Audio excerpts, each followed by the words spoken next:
नमस्कार, आप सभी दर्शकों का हार्दिक स्वागत है हमारे विशेष कार्यक्रम कृषि दर्शन में, जो समर्पित है हमारे किसान भाइयों और बहनों की समृद्धि, विकास और आधुनिक खेती की ओर बढ़ते हर कदम को।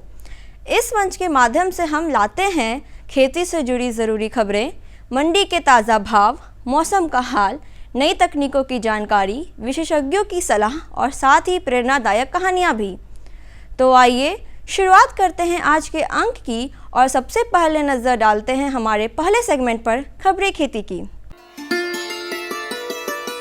नमस्कार किसान भाइयों और बहनों, मैं खुशबू स्वागत करती हूं आप सभी का खबरें खेती की के इस विशेष अंक में। आज के कार्यक्रम में हम जानेंगे केला आधारित खाद्य प्रसंस्करण पर विशेष जानकारी, छत पर बागवानी को बढ़ावा देने वाली योजना, मशरूम उत्पादन की उपयोगी तकनीक और ओल की उन्नत किस्मों के बारे में। साथ ही आपको मिलवाएंगे एक प्रगतिशील किसान से और अंत में लेंगे मंडियों के भाव, मौसम का हाल। तो चलिए शुरुआत करते हैं आज के मुख्य समाचारों से। वैशाली जिले के कृषि विज्ञान केंद्र में केला खाद्य पदार्थ तैयार करने का प्रशिक्षण। बिहार सरकार की छत बागवानी योजना से शहरी क्षेत्रों में मिल रहा है 25,000 रुपए तक का अनुदान। मशरूम उत्पादन में बस की रेक तकनीक अपनाकर किसान ले रहे हैं अधिक उपज। ओल की उन्नत किस्में कुबेर, राजेंद्र वन और गजेंद्र किसानों को बेहतर उत्पादन की उम्मीद। किसान भाइयों, वैशाली के हरियरपुर स्थित कृषि विज्ञान केंद्र में अब केले से खाद्य पदार्थ तैयार करने का ट्रेनिंग दी जाएंगी। इस कार्यक्रम का उद्देश्य किसानों को प्रसंस्करण तकनीक सिखाकर उनकी आमदनी बढ़ाना है। इस पहल से किसान केवल खेती तक सीमित नहीं रहेंगे, बल्कि केले से बने उत्पाद जैसे चिप्स, आटा और स्नैक्स बनाकर बाजार में बेचकर अतिरिक्त लाभ कमा सकेंगे। इस विषय पर अधिक जानकारी दे रही हैं कृषि विज्ञान केंद्र हरिहरपुर वैशाली की वैज्ञानिक नमिता कुमारी। जो युवा लोग हैं, जो बेरोजगार हैं और चाहे किसी भी जाति का हो, वो अपना केला प्रसंस्करण करके अपना उद्यम स्थापित करना चाहते हो। यहाँ पे 5 दिवसीय प्रशिक्षण का कार्यक्रम का आयोजन किया जाता है, उसमें अपना दाखिला ले सकते हैं। ये प्रशिक्षण कार्यक्रम पूर्ण रूपेण जो है निःशुल्क किया जाता है और यहाँ पे आकर के या ऑनलाइन आवेदन भी कर सकते हैं और यहाँ पे अपना रजिस्ट्रेशन करवा सकते हैं। इसमें और भी है कि केला से जो विभिन्न उत्पाद तैयार किया जाता है उसका प्रशिक्षण दिया जाएगा।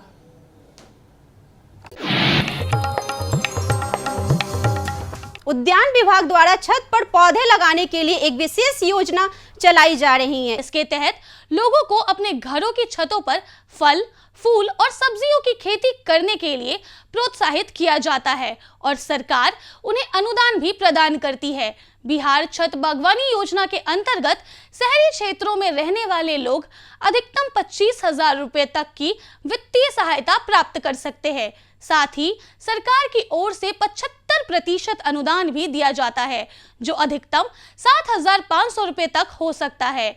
आवेदन के लिए horticulture.bihar.gov.in वेबसाइट पर जाकर छत पर बागवानी आवेदन करें विकल्प पर क्लिक करना होगा। किसान भाइयों, ओल की खेती के लिए कई उन्नत किस्में उपलब्ध हैं। इनमें कुबेर, राजेंद्र वन, श्रीपदम और गजेंद्र प्रमुख हैं। इन किस्मों से उन उत्पादन मिलता है और यह रोग प्रतिरोधक भी है। मशरूम की खेती करने वाले किसान भाइयों के लिए एक उपयोगी तकनीक है बस की रैक प्रणाली। बस की रैक प्रणाली, इस विधि में मशरूम किट को रैक पर रखा जाता है, जिससे नमी और वेंटिलेशन सही बना रहता है। इससे मशरूम का उत्पादन बेहतर होता है और सिंचाई भी आसान से हो जा सकती है। इस तकनीक से कम जगह में अधिक उत्पादन संभव है और उच्च गुणवत्ता वाला मशरूम प्राप्त होता है, जिससे किसानों को अच्छी आमदनी होती है। पावर वीडर एक आधुनिक कृषि उपकरण है जिसका उपयोग खेतों में खरपतवार नियंत्रण और मिट्टी की जुताई के लिए किया जाता है। इसके इस्तेमाल से किसान समय और श्रम दोनों की बचत कर सकते हैं। पटना जिले के प्रगतिशील किसान शैलेश कुमार ने सरकार की योजनाओं का लाभ लेकर गाय पालन और खेती को अपनाया और आज अपनी पहचान एक सफल किसान के रूप में बनाई। उन्होंने विभिन्न योजनाओं से प्रेरणा लेकर खेती और पशुपालन का एक ऐसा संतुलन बनाया जिससे उनकी आमदनी दोगुनी हुई। उनकी कहानी इस बात का प्रमाण है कि अगर योजनाओं का सही उपयोग किया जाए तो खेती लाभकारी व्यवसाय बन सकती है। सर, मेरा नाम शैलेश कुमार है। मैं इस आर्सेटी ग्रुप से मैं ट्रेनिंग किया हूँ। इसके बाद हमको पता चला था, इससे मैं साथ थी, मैं जानवर लिया हूँ बगल के थी, मतलब ये पैसा थोड़ा सा इकट्ठा करके धीरे धीरे मतलब पैसा को इकट्ठा पहले मैं किया हूँ। मेरा खेती भी है, खेती भी मैं इसके लिए करता हूँ। और जो जानवर का सुबह शाम जो होता है रेगुलर, उसको नियमित समय अंतराल पर मैं उसको भोजन भी देता हूँ और उसको देख सही ढंग से उसको रख रखाव भी करता हूँ। साल में कितना आ जाता है? साल में सर इसका सब खर्चा वगैरह काट के सब सर मेरा सब चीज़ करते हुए मैक्सिमम लाख रुपये के आसपास सब करते हुए बच जाता है, जो कि हम लोग घर में खर्चा वगैरह जितना चाहिए वो सब मतलब मेंटेनेंस हम लोगों का शायद हो पाता है। किसान भाइयों, अब नजर डालते हैं पटना की प्रमुख मंडियों के आज के भावों पर। लाल आलू 1300 रुपये प्रति क्विंटल, सफेद आलू 1675 रुपये प्रति क्विंटल, लोकल प्याज 1700 रुपये प्रति क्विंटल। पटना और आसपास के क्षेत्रों में आज सुबह से हल्की धूप और बीच बीच में बादल छाए रहने की संभावना है। अधिकतम तापमान लगभग 31 डिग्री सेल्सियस और न्यूनतम तापमान 24 डिग्री सेल्सियस रहने का अनुमान है। हवाओं में गति मध्यम रहेंगी, जिससे गर्मी से कुछ राहत मिलेगी। हल्की बारिश भी होने की संभावना है, इसलिए किसानों को सलाह है कि धान की कटाई और सुखाई के कार्यों को सावधानी से करें और फसल को सुरक्षित स्थान पर रखें। तो ये थी आज की प्रमुख खेती बाड़ी से जुड़ी खबरें, मंडियों के ताज़ा भाव और मौसम का पूर्वानुमान। साथ ही हमने जानी कुछ नई तकनीकें और मशीनें जिनसे खेती और पशुपालन को और अधिक सशक्त और लाभकारी बनाया जा सकता है। और हाँ, हमें मिली एक किसान की प्रेरणादायक सफलता की कहानी भी, जिसने साबित किया कि परंपरागत खेती भी अगर सही तरीके से की जाए तो बेहतर मुनाफा और पहचान दोनों मिल सकते हैं। अब समय है हमारे अगले सेगमेंट का, जिसमें हम जुड़ेंगे एक और महत्वपूर्ण जानकारी के साथ। यह विषय न सिर्फ खेती किसानी से जुड़े लोगों के लिए महत्वपूर्ण है, बल्कि इससे जुड़ी बातें आने वाले समय में नए अवसरों के द्वार भी खोल सकती है। तो आइए विस्तार से समझते हैं इस विषय को हमारे विशेषज्ञ के माध्यम से। नमस्कार किसान भाइयों बहनों, इस्तकबाल है आपका, आपको और आपकी समृद्धि को समर्पित इस विशेष कार्यक्रम कृषि दर्शन में। दर्शकों, हमारे प्रदेश में शरद ऋतु का आगमन हो गया है। इसे हम पतझड़ भी कहते हैं। ये बरसात के बाद और शीतकाल से पहले आने वाला मौसम है, जो ट्रांजिशन यानी बदलाव का मौसम होता है। इस मौसम में पशुओं का विशेष ध्यान रखने की ज़रूरत होती है ताकि उन्हें संक्रमण से बचाया जा सके और आने वाली शीतकाल के लिए तैयार किया जा सके। आज के अंक में हम इसी आसपास अपनी चर्चा रखेंगे कि कैसे इस बदलते मौसम में अपने पशुओं का ध्यान रखें। इस कार्यक्रम में हमारे साथ शामिल हैं डॉक्टर संजय, जो सह प्राध्यापक हैं पटना वेटनरी कॉलेज के। सर, बहुत स्वागत है आपका हमारे कार्यक्रम में।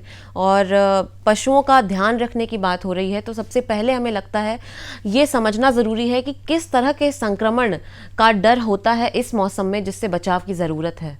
नमस्कार दर्शक भाई, बहुत अच्छा प्रश्न रहा आपका। मनुष्यों की तरह, अन्य जीवों की तरह पशु भी ठंडे वातावरण से बचा के रखना ज़रूरी है।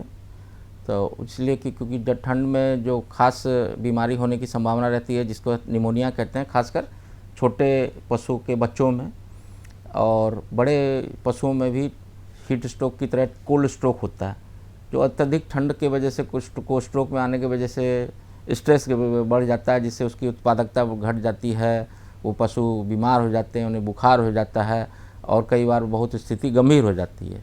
तो इस तरह के रोगों से बचाने के लिए उनका विशेष ध्यान रखना है कि सर्दी आने से पहले आप जो है पशु घर जिसमें बच्चों और पशुओं को रखते हैं, उसका बनावट थोड़ा सा इस तरह रखना चाहिए कि उसको थोड़ा सा ऊंचा स्तर पर रहिए, ताकि अगल बगल पानी भी उसमें नहीं जा पाए, कीचड़ नहीं हो। प्लस उसको जब बना रहे हैं आप, तो बहुत ज़्यादा कॉस्टली बनाने का ज़रूरत नहीं है। चारों तरफ दीवार देकर खम्भे लगा, ऊपर एस्बेस्टस का ऊंचाई कम से कम 10-12 फीट रखें। तो उस तरह रख के और चारों तरफ बड़ी बड़ी खिड़कियां दी जाती है। लेकिन ठंडे में ठंडी हवा विशेषकर रात में जब घुसने का संभावना रहती है, ठंडी हवा से झोंके लग जाते हैं जिससे कि वो बीमार हो सकते हैं। तो इसलिए उसके लिए आपको जहाँ जहाँ खुला है उस पर फोल्डेबल तिरपाल का पर्दा लगाइए, जो कि आप ज़रूरत पड़ने पर फोल्ड करके खोल सकते हैं और फोल्ड करके बंद कर सकते हैं। इस तरह का व्यवस्था रखने से क्या है कि जब बहुत अधिक ठंड रहेगी तो आप उसको बंद कमरे में रख सकते हैं, जिससे कि फोल्ड करके आप चारों तरफ से क्लोज कर दीजिए और थोड़ा सा गर्म रहेगा। नीचे से आपको व्यवस्था ये रखना है कि आपको नीचे पुआल बिछाइए, जो कि समय समय पर सप्ताह दिन में आपको उसको बदलना है, ताकि नीचे भी गीला नहीं रहे। यानी स्वच्छ, साफ़ सुथरा और सूखा वातावरण जब पशुओं को मिलेगा तब वो ठंडी की प्रकोप से बचे रहेंगे। इस तरह का व्यवस्था अगर घर में रखते हैं पशु घर को, तो आपको ठंड की जो है प्रकोप से पशुओं को बचाया जा सकता है। और इसके अलावा आप ये भी कर सकते हैं कि अत्यधिक ठंड के समय क्या करते हैं, बोरे का टाट से उसको उड़ा दिया जाता है, इस तरह उसको गर्दन में बांध दिया जाता है, ताकि उसका ऊपर का जो कम से कम भाग है, छाती और पेट, पूंछ तक, वो कवर हो सके बोरे के टाट से, जिससे कि वो ठंड डायरेक्टली नहीं लग सके। क्योंकि पशुओं को भाई हम लोग मानव की तरह स्वेटर तो नहीं पहना सकते हैं, लेकिन उतना इंतजाम कर देने से भी पशु जो है सुरक्षित रह जाते हैं, उन्हें ठंड से प्रकोप से बचाया जा सकता है। जी सर, आपने कहा कि जिस तरह से हम अपना ध्यान रखते हैं उसी तरह से हमें अपने पशुओं का भी ध्यान रखना होता है। इसी से जुड़ा हमारा अगला प्रश्न ये है कि बदलते मौसम के साथ हमारे खान पान में बदलाव होता है, तो क्या पशुओं के साथ भी ऐसा है? बदलते मौसम के साथ उनके खान पान में बदलाव होना चाहिए, और अगर होना चाहिए तो अभी के मौसम में उनके लिए अनुकूल खान पान क्या है, और आगे चलकर जब शीतकाल आएगा उसके हिसाब से क्या कुछ बदलाव होने चाहिए? पशुपालक भाइयों, जैसे जैसे ठंड बढ़ता है तो शारीरिक जो है तापमान पशुओं का भी घटने का संभावना रहता है। तो ऐसी स्थिति में जिस तरह हम कहें कि पहले घर को अच्छा रखिए, ऊपर से उसमें एक चीज़ और ऐड कर सकते हैं कि अगर छत पर आप एस्बेस्टस दिए हुए हैं तो सरकंडा या घास फूस के परत को आप छत के ऊपर डाल सकते हैं, ताकि ऊपर से जो शीत का लहर जो मारता है वो कम हो सके, जिससे कि वो अंदर घर जो है थोड़ा गर्म रहे। इसके अलावा शारीरिक रूप से उसको अपना जो है तापमान बरकरार रखने के लिए अंदर से भी हीट का ज़रूरत पड़ता है पशुओं को। तो उसे स्थिति में खान पान में आप जो है आपको सरसों का खल्ली जो है उसमें की मात्रा को थोड़ा सा बढ़ा कर देने से सर्दी के मौसम में, क्योंकि सरसों के खल्ली का तासीर गर्म होता है, तो उसमें क्या है कि अधिक से अधिक टेम्परेचर मेंटेन करने के लिए उसको मौका मिलता है, जो कि वो जब आपको सरसों का खल्ली जब खाता है तो उसके अंदर जो है हीट अधिक रहता है, तो उसके अंदर से भी जो है तापमान बढ़ाने की क्षमता बढ़ती है, जिससे क्या है कि सर्दी के मौसम में भी जो गाय भैंस खासकर वो अपना मेंटेन कर लेते हैं टेम्परेचर। इसीलिए खान पान में आप नॉर्मल खान पान के अलावा थोड़ा सा सरसों का खल्ली कम से कम 200-250 ग्राम तक दे सकते हैं प्रति जानवर, ताकि वो अपना टेम्परेचर मेंटेन कर सके, विशेषकर खास सर्दी के मौसम में। तो इस तरह जो है आपको थोड़ा सा खान पान का बदलाव से भी, प्लस हरा चारा का मात्रा तो उस समय थोड़ा सा कम कर दीजिए, सूखा चारा का तासीर गर्म होता है, तो सूखा चारा का मात्रा बढ़ा दीजिए, और जो है सरसों खल्ली का मात्रा थोड़ा बढ़ा दीजिए। इससे क्या है कि पशु अपना तापमान बरकरार रख सकेगा, विशेषकर ज़्यादा ठंड मौसम में भी, और वो ठंड के प्रकोप से बचा रहेगा। जी सर, आपने समझाया कि खान पान में किस तरह बदलाव कर सकते हैं। ऐसा खाना, ऐसा भोजन देना चाहिए पशुओं को जिसकी तासीर गर्म होती है। जैसा कि हम अपने साथ अपने खान पान का ध्यान रखते हैं, वैसा ही कुछ खान पान में ध्यान हमें अपने पशुओं का भी रखना होता है।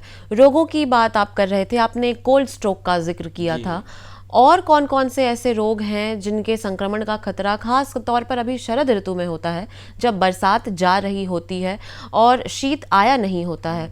इस मौसम में और आने वाले मौसम में भी क्या कुछ ऐसे रोग हैं जो कोल्ड स्ट्रोक के अलावा जो पशुपालकों को ध्यान रखना चाहिए जिनका? अत्यधिक सर्दी में कोल्ड स्ट्रोक के अलावा मुख्य रोग जो है निमोनिया है, जिसमें नाक से पानी बहने लगता है, बुखार आ जाता है, उसके छाती में पानी भरने की संभावना रहती है, जिसको निमोनिया, जिस तरह ये ह्यूमन बीइंग में भी होता है। तो इस निमोनिया से बचाने के लिए जिस तरह हम बताएं कि उसको गर्म वातावरण में रखिए, सरसों खल्ली का मात्रा अधिक दीजिए, प्लस उसको ओढ़ा के रखने का जिस तरह बताया, इतना कर देने से निमोनिया की संभावना। इसके अलावा आप ये कर सकते हैं कि जाड़ा में आप उसको ठंडे पानी से कभी नहीं नहलाएं, अगर नहलाना हो तो गर्म पानी से उसको शरीर को पोछें, उसको ढक के रखें। दिन में उसको मौका दें कि बाहर जाके वो गर्म धूप का आनंद ले सके, क्योंकि जो गर्म धूप से भी निमोनिया की संभावना कम हो जाएगी, क्योंकि शरीर जो है आप नॉर्मल रूप से गर्म रहेगा खान पीन से, धूप खा के या गर्म वातावरण में रह के। इस तरह की स्थिति में आप रखिएगा तो निमोनिया की संभावना लगभग नगण्य हो जाएगी। इस तरह जो है आप उस खास बीमारी से सर्दी के मौसम में पशुओं को बचा सकते हैं। जी सर, चूँकि आप वेटनरी कॉलेज से जुड़े हुए हैं तो थोड़ी सी बात चिकित्सा पर कर लेते हैं कि पशु की चिकित्सा से संबंधी अगर कोई जानकारी किसान भाइयों बहनों को, पशुपालकों को चाहिए हो, या फिर इस मौसम में अगर कोई रोग जकड़ ले पशुओं को, तो कहाँ संपर्क किया जाए, किन चिकित्सकों से मिला जाए, और क्या कुछ ऐसी बातें हैं जिनका ध्यान रखा जाए जिससे कि चिकित्सक के पास जाने की ज़रूरत ही ना पड़े? जैसा कि कहा गया है कि बचाव जो है इलाज से बेहतर है, इसलिए उसका बचाव रखना ज़्यादा बेहतर है। तो ऐसे में जो है टीकाकरण समय पर टीकाकरण कराएं, विशेषकर बरसात के समय से पहले। और जो है कृमिनाशक दवाइयाँ हैं कुछ, जो कि हर 6 महीना पर या साल भर में कम से कम एक बार देना चाहिए, ताकि पेट में कीड़ा नहीं हो। इस 2 चीज़ को अगर करिएगा तो 90% जो है मामला आपका बीमारी का नहीं होगा। पर जिस तरह बताया कि बचाव रखने के लिए अच्छा घर का व्यवस्था रखें, साफ सुथरा रखें, प्लस उसमें क्या है कि आप पोटेशियम परमैंगनेट का घोल बनाया जाता है, जो है लाल दवा जिसको कहते हैं, उसका घोल बना के भी आप छिड़काव करते रहें, साफ़ सुथरा रखें, सूखा रखें। बीमार इससे क्या है कि पशु बीमार होने की संभावना बहुत कम रहेगी। और अगर विशेष स्थिति में किसी तरह की कोई तकलीफ़ या बीमारी हो ही गई तो आप निकट में जो आपका बिहार सरकार के बहुत सारे पशु चिकित्सालय हैं जो आपके गांव के आसपास भी होंगे, तो वहाँ से आप जो है डॉक्टर से कंसल्ट करके भी उससे दिखवा सकते हैं, ताकि किसी तरह का विशेष बीमारी अगर हो भी गया तो उसका बचाव या इलाज किया जा सके। तो इस तरह आप जो है अपने पशुओं को रखिएगा, ऐसे साफ़ सुथरा सूखे वातावरण में रखिएगा, पूरा केयर रखिएगा, सही खान पान दीजिएगा, टीकाकरण कराइएगा, कृमिनाशक दवाइयाँ दीजिएगा और उसका खास ख्याल रखिएगा, ठंडी हवा से गर्मी से बचा के रखिएगा, तो इसमें बीमारी की संभावना ऐसे भी कम रहेगी। लेकिन अगर विशेष स्थिति में जैसा कि हम बताएं तो आप अपना कांटेक्ट कर सकते हैं। ऐसे पशुपालक भाइयों को बेहतर है कि अपना एक मोबाइल नंबर उस वेटनरी डॉक्टर साहब का रखें जो आसपास के सरकारी अस्पताल के हैं, ताकि ज़रूरत पड़ने पर उनको बुला के आप चिकित्सा का सलाह लेके चिकित्सा करा के आप अगर बीमार है तो उसका इलाज करा सकें। इस तरह आप पशु को भी बचा सकें। इसके अलावा अगर संभव हो तो अगर किसी लोन से आपका पशु है तो आप उसका जो है बीमा भी करा सकते हैं, ताकि किसी तरह का अनहोनी होने पर बीमा से भी आपको क्लेम मिल सके। इस तरह करके आप जो है सुरक्षित रूप में पशुपालन करके अपनी आजीविका को बरकरार रख सकते हैं और लॉस से बच सकते हैं। जी सर, बहुत ही महत्वपूर्ण बिंदु बताया आपने कि इलाज से तो बचाव ही बेहतर होता है, और बचाव भी किस किस तरीके से किया जा सकता है वो सब आपने बताया। बहुत ज़रूरी बात आपने बताया कि बीमा ज़रूर करवाना चाहिए पशुओं का, और अपने एक वेटनरी डॉक्टर का संपर्क नंबर, मोबाइल नंबर ज़रूर रखना चाहिए हर पशुपालक को अपने पास। बहुत धन्यवाद आपका हमारे साथ जुड़ने के लिए और हमारे किसान भाइयों, पशुपालकों भाइयों को इतनी अच्छी जानकारी देने के लिए। तो किसान भाइयों बहनों, ये हमारे साथ जुड़े थे डॉक्टर संजय, जिन्होंने बताया कि अभी के बदलते मौसम में कैसे अपने पशुओं का विशेष ध्यान रखना चाहिए, बाड़े का किस रूप से ध्यान रखना चाहिए, उनके खान पान में किस तरह के बदलाव करने चाहिए, कैसी स्थिति होने पर चिकित्सक से संपर्क करना चाहिए, साथ ही अपने पशु का बीमा ज़रूर करवाना चाहिए चाहे मौसम कोई भी हो, और एक चिकित्सक का नंबर भी हमेशा अपने पास रखना चाहिए। इन सब महत्वपूर्ण जानकारियों के साथ हम विदा लेते हैं आपसे इस अंक के लिए। अगले अंक में फिर मिलेंगे एक नए विषय, नए मेहमान, नई चर्चा के साथ। तब तक के लिए आप खेती, किसानी और पशुपालन के क्षेत्र में लगातार उन्नति करते रहें। नमस्कार। विशेषज्ञ से मिली ये उपयोगी जानकारियाँ निश्चित रूप से आपके लिए लाभकारी सिद्ध होंगी। अब समय है एक छोटे से विराम का। आप कहीं जाइएगा मत, क्योंकि ब्रेक के बाद हम लौटेंगे और भी रोचक और उपयोगी जानकारी के साथ। बने रहिए हमारे साथ कृषि दर्शन में। हर जोखिम से निकल कर फसल आए, सुरक्षित हो जाए। फसल बीमा से हर किसान अब आत्मनिर्भर हो जाए। अब सूखा पड़े या बाढ़ आ जाए, कोई डर नहीं। अब ओले पड़े या कीट पतंगे फसल खा जाए, कोई फिक्र नहीं। अब कैसी भी आपदा हमारी फसल पे आ जाए, क्षति होने पर हमारे दावों का उचित भुगतान मिलता है, क्योंकि हमने लिया है प्रधानमंत्री फसल बीमा। बुआई से फसल कटाई तक हर जोखिम का दावा, न्यूनतम प्रीमियम पर अधिकतम भुगतान का वादा। योजना से हर साल जुड़ रहे हैं 5 करोड़ से ज्यादा किसान। अब आपकी है बारी। नजदीकी कृषि कार्यालय, सहकारी समिति, बैंक शाखा, अधिकृत बीमा कंपनी या जन सेवा केंद्र में स्वेच्छा से करा सकते हैं पंजीकरण। फसल बीमा पोर्टल या फसल बीमा ऐप द्वारा भी किया जा सकता है पंजीकरण। प्रधानमंत्री फसल बीमा योजना, आपकी फसलों का संपूर्ण सुरक्षा कवच। कृषि एवं किसान कल्याण मंत्रालय, भारत सरकार। ब्रेक के बाद एक बार फिर से स्वागत है आपका हमारे खास कार्यक्रम कृषि दर्शन में। अब पेश है हमारा अगला सेगमेंट, एक संक्षिप्त लेकिन ज्ञानवर्धक फीचर फिल्म, जिसमें हम देखेंगे खेती से जुड़े महत्वपूर्ण विषय पर एक रोचक प्रस्तुति। तो आइए देखते हैं आज की यह विशेष फिल्म। ये है नया बदलता भारत, जहां कृषि को मिल रही है तकनीक की ताकत। आज युवा किसानों की आधुनिक दृष्टिकोण और नवाचार कृषि में नई उम्मीदें जगा रहे हैं। आधुनिक कृषि की ये नई तस्वीर खेती को प्रभावशाली और सुसंगत व्यवसाय बना रही है। कृषि के पुराने तरीकों से कीट, रोग और मौसम में उतार चढ़ाव जैसी समस्याओं का समाधान संभव नहीं है। इस बात को समझते हुए माननीय प्रधानमंत्री श्री नरेंद्र मोदी जी ने कृषि को भी धीरे धीरे हाईटेक बनाने की पहल की है। ड्रोन टेक्नोलॉजी हमारे कृषि सेक्टर को दूसरे लेवल पर ले जाने वाली है। किस जमीन पर कितनी और कौन सी खाद डालनी है, मिट्टी में किस चीज की कमी है, कितनी सिंचाई करनी है, ये भी हमारे यहाँ अंदाजे से होता रहा है। ये कम पैदावार और फसल बर्बाद होने का बड़ा कारण रहा है। लेकिन स्मार्ट टेक्नोलॉजी आधारित ड्रोन यहां भी बहुत काम आ सकते हैं। प्रधानमंत्री जी के दूरदर्शी नेतृत्व में केंद्रीय कृषि एवं किसान कल्याण मंत्रालय बड़ी तेजी से किसानों को टेक्नोलॉजी से जोड़ रही है। सरकार कृषि कार्यों के लिए ड्रोन के उपयोग को प्रोत्साहित कर रही है। किसान ड्रोन कृषि उद्योग में क्रांति ला रहा है। यह तकनीक भारतीय कृषि समुदाय का भविष्य है। ड्रोन का प्रयोग पारंपरिक खेती के तरीकों को बदल रहा है।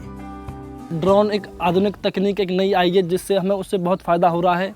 जो दवाई डाल देते हैं, ड्रोन में उड़ के स्प्रे करती है जैसे, और दवाई भी छिड़कती है, हमें बचाव होता है, शरीर का बचाव होता है, उससे बहुत सारे फ़ायदे हैं। पहले हम स्प्रे करते थे मशीन में 100 लीटर पानी, 200 लीटर पानी में 1 किलो स्प्रे होती थी। अब उसमें 10 लीटर पानी में 1 किलो स्प्रे होती है। अत्याधुनिक तकनीक, हाई रेजोल्यूशन कैमरों और उन्नत सेंसर से लैस किसान ड्रोन भारतीय कृषि क्षेत्र की काया पलट करने की क्षमता रखता है। कीटनाशकों और उर्वरकों का छिड़काव, हवाई निगरानी, फसल और मृदा स्वास्थ्य की निगरानी, बीजारोपण, क्षतिग्रस्त फसलों का आकलन और फसल बीमा के दावों का तेजी से निपटान के अलावा फसलों के स्वास्थ्य संबंधी रियल टाइम जानकारी दे सकता है। यह कीटों, बीमारियों और पोषक तत्वों की कमी की पहचान कर सकता है। इसकी मदद से समय रहते किसान अपनी फसलों की सुरक्षा के उपाय कर सकते हैं। इससे सबसे बड़ा फायदा है कि आप इसमें दवाई डाल के और इसको भर के छोड़ देंगे, पूरे खेत में करके वापस वहीं आ जाएगा। आप जैसे खेत में नहा धोकर गए थे वैसे के वैसे वापस आओगे। साथ ही किसान ड्रोन का प्रयोग स्वामित्व योजना के अंतर्गत भूमि अभिलेखों के डिजिटलाइजेशन और पशुधन ट्रैकिंग के लिए भी किया जा सकेगा। वैसे तो किसान ड्रोन आज देश की जरूरत है, पर ड्रोन चलाने के लिए प्रशिक्षित ऑपरेटर्स की कमी, ड्रोन के रखरखाव की चुनौती और ड्रोन चलाने के लिए जरूरी सुरक्षा निर्देशों की जानकारी की कमी जैसी कुछ समस्याएं अभी भी बनी हुई हैं। इन समस्याओं के निदान के लिए केंद्रीय कृषि और किसान कल्याण मंत्रालय ने कई पहल किए हैं, जिनमें नीतिगत परिवर्तन भी शामिल हैं। कृषि मंत्रालय द्वारा कृषि संस्थानों को 10 लाख तक का अनुदान, व्यक्तिगत किसानों की सहकारी समितियों जैसे CHC और FPO को भी ड्रोन की खरीद के लिए वित्तीय सहायता मिलती है। किसानों के खेतों में ड्रोन के लिए फार्म मशीनरी प्रशिक्षण और परीक्षण संस्थानों FMTTI भारतीय कृषि अनुसंधान परिषद ICAR संस्थानों, कृषि विज्ञान केंद्रों तथा राज्य कृषि विश्वविद्यालयों को कृषि यंत्रीकरण उप मिशन के तहत आकस्मिक व्यय के साथ ड्रोन लागत की 100% दर पर वित्तीय सहायता प्रदान की जाती है। वित्तीय सहायता और अनुदान प्रदान करने के अलावा ड्रोन फैसिलिटेशन सेंटर का विकास भी किया जा रहा है। कुशल ड्रोन ऑपरेटर्स की कमी को पूरा करने के लिए प्रशिक्षण कार्यक्रम चलाए जा रहे हैं। प्रशिक्षित किसानों की DGCA द्वारा सभी जरूरी औपचारिकताएं प्रशिक्षण केंद्रों में ही पूरी कर ली जाएं, यह भी सुनिश्चित किया जा रहा है। ड्रोन प्रौद्योगिकियों के अनूठे लाभों को ध्यान में रखते हुए मंत्रालय ने ड्रोन के जरिए 10 तरह के फसलों पर कीटनाशक के छिड़काव हेतु मानव संचालन प्रक्रिया SOP जारी किए हैं। आधुनिक कृषि उद्योग एक महत्वपूर्ण मोड़ पर है। कल तक जो किसान संसाधन के अभाव में मजबूर था, वो अब तकनीक की ताकत से मजबूत हो रहा है। नए भारत की नई तस्वीर गढ़ रहा है। तो दर्शकों, यही था कृषि दर्शन का आज का अंक, जहां हमने जानी खेती से जुड़ी अहम खबरें, मिले विशेषज्ञ की सलाह, देखी आधुनिक तकनीक और उपकरणों की जानकारी और सुनी एक प्रेरणादायक सफलता की कहानी। हमें पूर्ण विश्वास है कि यह कार्यक्रम आपके लिए उपयोगी और जानकारी पूर्ण रहा होगा। हम फिर हाजिर होंगे ऐसे ही और भी रोचक और ज्ञानवर्धक विषयों के साथ। तब तक आप स्वस्थ रहें, खुशहाल रहें और खेती के क्षेत्र में लगातार आगे बढ़ते रहें। नमस्कार। हमारा पता है कृषि दर्शन, कमरा नंबर 203, द्वारा केंद्र निदेशक, दूरदर्शन केंद्र पटना, फ्रेजर रोड, पटना।